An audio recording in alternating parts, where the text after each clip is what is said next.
E eu diria que a gente tem que pensar que o Brasil tem uma longa tradição de achar que a gente resolve todos os nossos problemas com a elaboração de uma nova lei. Tem um problema, a gente recorre ou à reforma ou à elaboração de uma nova lei. Nosso problema eleitoral é um problema recorrente e todo ano, ímpar, ano que antecede a eleição, a gente tem reformas eleitorais. Já temos no Brasil a Constituição Federal que estabelece o princípio da probidade, o princípio da impessoalidade, que deve ser observado por todas as autoridades públicas.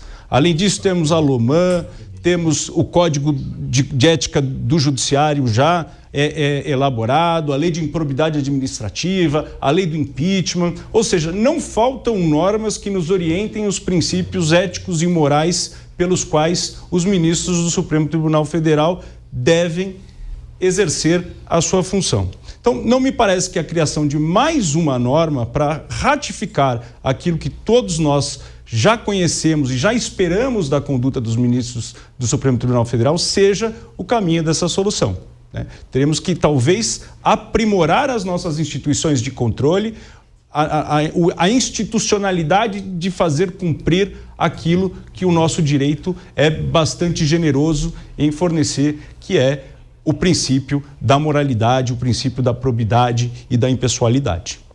Doutor Jorge Abud, é a mesma questão. O STF precisa de um código de conduta? Boa noite, Vila. É um prazer estar aqui. Meus colegas, Carlos, Gustavo. Bom, para não ser repetido, porque eu concordo com a manifestação que me antecedeu, eu faria uma questão prévia, né?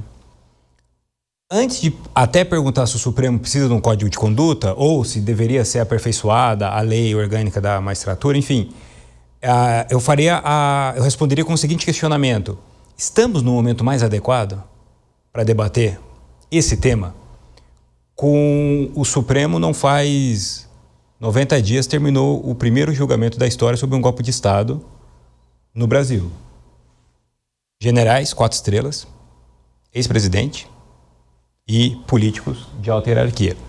Há ainda segmentos da política brasileira com nítida atuação autocrática e fascista que adorariam a debilidade do Supremo, porque a única barreira de contenção que eles tiveram foi o Supremo. Não, um golpe teria dado certo no Brasil. Eleições poderiam não ter acontecido. Quando eu falo Supremo, também é o TSE, né, que é composto, inclusive, por ministro Supremo. E da forma como está sendo pautado o debate, será que esse é o momento adequado? Ainda mais um ano de eleição? Né? Sabendo que há uma força política poderosa no Brasil que adoraria fragilizar e enfraquecer o Supremo. É óbvio que eu não estou dizendo que quem defende o Código de Conduta, mas estou dizendo assim, o contexto, nesse contexto.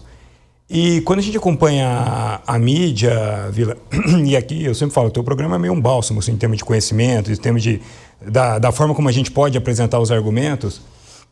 Mas se chegasse um alienígena no Brasil e acompanhasse os últimos 15 dias, ele ia achar que o maior problema que o Brasil tem, em termos de estrutura e tudo, é a falta de um código de conduta no Supremo.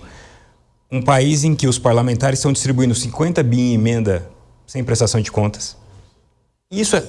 Então, essa desproporcionalidade na análise do que está acontecendo dentro das instituições brasileiras, eu não consigo ver na prática por que razão, nas hierarquias, por exemplo, entre o Legislativo e o Supremo teria mais disfuncionalidades que o Legislativo, em termos de como isso repercute pejorativamente para a sociedade brasileira.